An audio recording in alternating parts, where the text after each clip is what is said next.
All right, welcome back to another episode of The Lawyer You Know, and today we're going to be talking about the Electoral College. We all know there's a big vote coming down this week, and we are in a hot spot here in Pinellas County, not just for coronavirus, but also we are one of the major swing counties in a swing state of Florida. Explain what's going on here this week, Pete, as we record this. Obviously, it's going to post in a few days, but what's going on this week here? Something I would say generally unprecedented.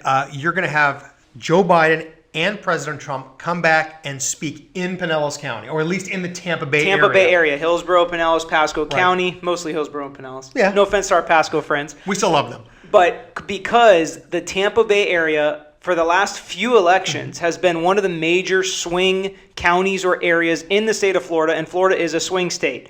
So today we're going to do an episode just discussing what the Electoral College is, what it means. There's been some talk of getting rid of it. So let's just talk a little bit about why Florida's a swing state and how the Electoral College works. All right, let's talk generally about what the Electoral College is. The Electoral College is a system that was set up by the Founding Fathers and is frankly ingenious because it makes sure that everybody's vote is counted. If it was with the Electoral College, it would basically be Los Angeles, New York, and Chicago would control the election for the entire country. So the Electoral College allows rural and urban areas to have some balance. Different areas of the country have some balance. So that's why it exists. And all the people in Los Angeles, New York, and Chicago want to get rid of the Electoral College. Course. And they want to just go by popular vote. That's the opposite, where it's literally every vote is counted. And just those votes get one check mark, and whoever has more check marks at the end of the day would win in the popular vote. But the Electoral College is different. And you say it makes everybody have a vote even in the rural areas. How so? Right. Here's how it works. Every senator gets a single electoral vote. Every congressman gets a single electoral vote. So there are 538 total. That's 100 senators, 435 in the House of Representatives, and 3 for the District of Columbia, Washington, D.C. And you are going to vote state by state based on the rules for that particular electoral college. Florida votes popular vote. So, which is why this is important. We have 29 electoral votes here in Florida, okay? That is the exact same amount as New York State. So 27 for our congressmen, 2 for our senators. Right. So your congressional district, and which is why Tampa Bay is so important, makes a difference. Because if the congressional district where Tampa Bay is votes Republican, the Republican Party gets that electoral vote. Right. So even if they just win by 1, they get all 29 electoral votes. For the state, yes. Right. So as I'm saying, even if Florida picks one president over the other by just 5 popular votes, to all 29 go to that president. Exactly. And to give you an idea about how tight this race is, in 2016, the vote for Florida was decided over 530 people. 530 votes made the difference between. And we have 14 million or something, right? We have, I think we have around 14 million people. So for only 500 votes to really make the difference is huge for all 29 Electoral College votes. So how do the votes actually work? How the votes themselves actually work is this way. Every state has to set up their own way of doing it. The vast majority of states, I shouldn't say, 26 states are pretty cut and dry, just like Florida. You have 29 votes. Whatever the popular vote is, the party for that popular vote wins. So if more people vote Republican than Democrat, the Republicans get all 29 votes.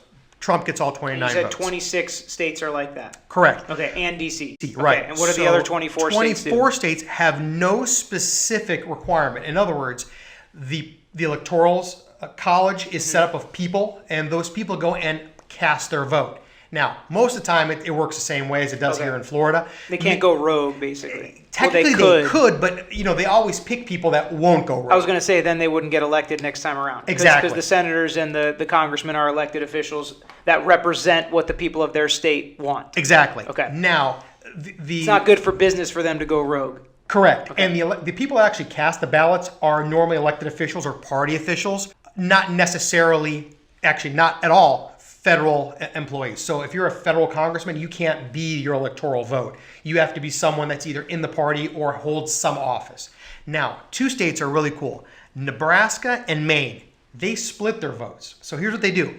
if the popular vote goes to Biden, the 2 Senate votes go to the Democratic candidate. But the individual congressmen for the districts, they vote party line based on the majority of vote. So in Nebraska and Maine, you're going to have multiple electoral votes going to different parties. That's what I was going to say. When you said they're going to vote party line for the for party, whoever wins. So whoever wins what? That's what I'm saying. Let me say it this in way. their individual district. If the entirety of the population of the state of Maine votes more Republican than Democrat for the votes, the 2 Senate votes go to the Republican. Okay. But each congressional district inside of Maine votes whatever the popular vote is. So if Bangor voted Democrat. So you mean the popular vote in their district? Correct. Okay, because you didn't say that. You just said they vote the sorry. popular vote. So not the popular vote of the state.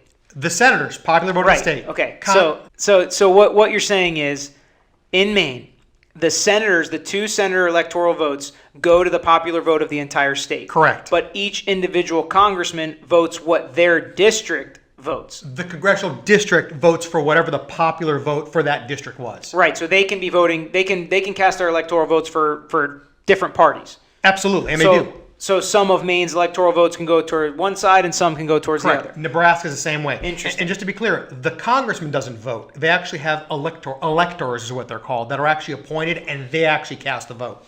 And it's interesting because the Electoral College has all these rules in place, and we can go real into depth and do a 2-hour video on it. If you guys want that, go ahead and comment below. Take a second now to subscribe to our videos because we're going to be posting a lot more videos coming up. We're going to hit current events. We're going to hit politics. We're going to hit legal issues. We're going to hit lawsuits in the news. Smash the like button on this video if you like more political topics, especially around the election. We'll bring you more of them. So the Electoral College, you have to have 270 votes to win, right? So what happens if nobody gets 270 votes? That's interesting. If nobody gets the 270, the vote for the presidency goes to the House of Representatives. And the House of Representatives will cast 1 vote per state.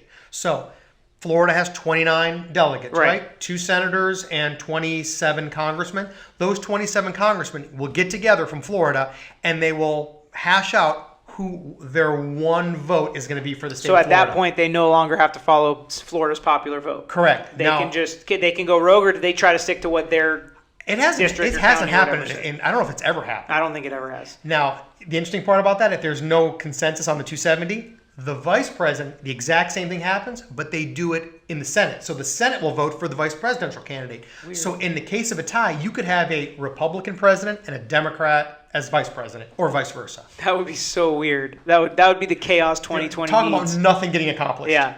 All right, so one of the big questions is, are you in favor of the Electoral College? It sounds like you are based on our discussion, but there are a lot of people out now in politics saying we need to get rid of it and just go to a straight popular vote because Hillary Clinton would have won and beat Donald Trump if we would have just gone by the popular vote, but Donald Trump won the Electoral College.